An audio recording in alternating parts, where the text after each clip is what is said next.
Final segment of A to Z here on Locked On Sports Atlanta, free on YouTube, wherever you get your podcast. Search Locked On Sports Atlanta. I failed to mention that we did have one other Falcons note that I wanted to get to that I thought was interesting, but there are some other things going on here today. Obviously, again, East Lake getting underway tomorrow. Going to be an incredible crowd. It's going to be a very, very close championship. Patrick Cantlay looks like he could win this thing again, but always a fantastic event. If you've never been to the Tour Championship at East Lake, I highly suggest you make it a priority to go. If you like golf, you're going to love doing this. If you don't like golf, you're going to enjoy yourself regardless. Being at a golf tournament live is a lot of fun. It's very social. They do a great job at making it amenable to watch and walk around and enjoy yourself, especially if you get nice weather. And East Lake is just so special. So props to East Lake, and let's hope that we get a good final 4 days here of the golf season and we crown a FedEx Cup champion. All right, before we get to one more note on the Falcons, time for Shuffle of Wisdom. Brace yourselves, because it's time for the Shovel of Wisdom.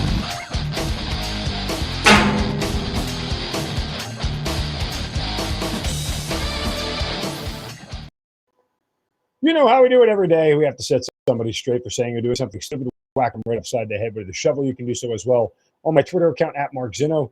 Of course, just use the hashtag Shovel of Wisdom. And today my shovel goes to Kevin Durant. Duh. Okay, so Kevin Durant tried to get a trade, and it didn't work. He said he wanted out of Brooklyn, it didn't work. And then he demanded that Steve Nash and Sean Marks, the GM, Steve Nash, obviously the head coach, get fired. And that didn't work. And, well, Kevin Durant decided he's going to go back to Brooklyn and play.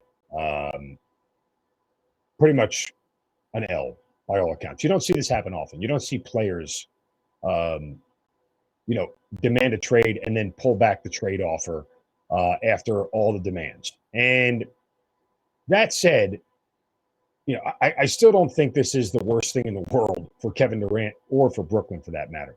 You're going to get a full season of Kyrie Irving and Kevin Durant together. You're going to get I think what is an improved defensive aspect with Ben Simmons in the lineup, despite what people say about him, the guy can defend. And you may have one of the more complete teams, not necessarily deep, but complete teams in the NBA. And at the end of the day, as far as the Hawks are concerned, this is more problematic. Like, the Hawks are likely going to be a playoff team again next year. There's no way they're a top 4 team. Without major faltering, major injury, major disruption to Milwaukee, Boston, Brooklyn, Philadelphia. I don't even know how they crack the top 4. If those teams are relatively healthy all year long, there's no reason that they won't all be ahead of the Hawks. And I don't say this as a pejorative, but it's something I've said all season long. The goal for the Hawks is to get to be one of the top 3 teams in the East, and you're not that now. Kevin Durant playing all season long for the Nets, playing 65, 70 games. They're going to win 55, 60, 55 games. I mean, that's just what it boils down to. So we know how good Milwaukee's going to be. We know how good Boston is. And we certainly know that Philadelphia will improve and has improved.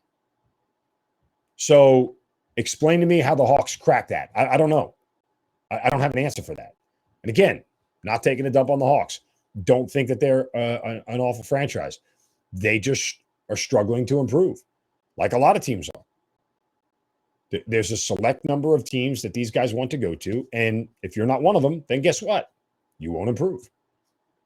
That's just the reality of the situation, like it or not. So we'll see. I challenge somebody to show me a way that the Hawks can finish ahead of one of those teams, but I don't think that that's likely going to happen. Okay. This was an interesting note, by the way, on the Falcons. And Josh Kendall of The Athletic, again, has pointed out 36 of the 80 players currently on the Falcons roster. They remember they had to cut down to get to 80 yesterday. So they have one more cut. I think it's the 20 or the 30th rather of August. They have to be down to the final 53. And so 36 of the 80 players on the roster are playing on a one-year deal. As many of 20 of those could make the 53-man roster. And this is, again, according to Josh Kendall of The Athletic.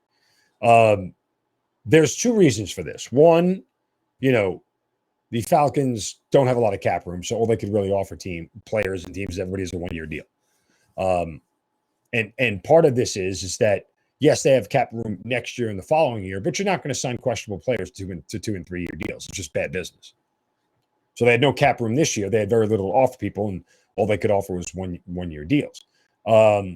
Furthermore, Arthur Smith is all about intra-team competition. And so from that standpoint, you're going to get guys who really want to be here, who are playing for a contract next year. This is part of the reason, it goes back to what I said before, that Arthur Smith has made it pretty clear that, again, they're not going to tank, but they're not going to allow guys to just get by and skate by.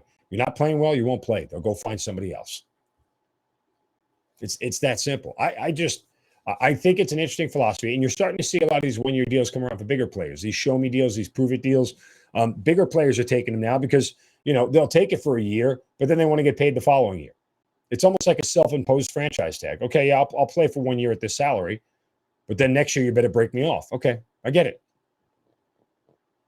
The Falcons are doing this more out of necessity than anything else, but it could be a benefit to them. It absolutely could be a benefit to them. And it makes you think that if they can get some of this right, if they get 20 of the 53 guys, which is roughly, 40%, and of those 20 guys on 1 year deals, if they retain half of them, that's 10 players that are being re-signed back here for future contracts. That's a big deal. Like, usually teams can sign half the players on 1 year deals because they have like 3 or 4 of them. So you get 2 of those guys to come back. That's about it. But that's a huge way to plus up and construct this roster in a very meaningful way going forward. And I think that it's a gamble, but if it pays off, the Falcons are going to look, Terry Fontenot is going to look like a genius. If it pays off, it's a huge gamble. If it fails, you're basically starting next offseason like you did this year with an empty cupboard, trying to fill it with people, and you don't really know who's going to be available and who wants to come here and everything else. You could start a bad cycle. The best way to show other players that there's reasons to come here is because other free agents have come here, made successful, and gotten bigger deals. That's how you attract other free agents. Doesn't happen overnight, but that's what you have to start showing players around the league, that you can do this. Because if you can't, then guess what? Nobody's going to want to show up here. Forget the record, forget everything else. Players go where the opportunity and the money is. The record and the wins are kind of secondary, no matter how hard you slice it, any way you slice it. That's just kind of the reality of the situation. So, with all that taken into account, guess what? Of those 1 year contracts, you got to watch them real close of who's going to be here in 2023. All right, that'll do it for us here on A to Z on Locked On Sports Atlanta. Make sure you guys check out every show on this network. Thanks for making A to Z your first listen. Make your next listen hitting hard with John Chuckery right here on Locked On Sports Atlanta. You guys have a wonderful Wednesday. Back tomorrow for a Thursday edition right here on Locked On Sports Atlanta. Have a great day. Don't take the crap from anybody. See you.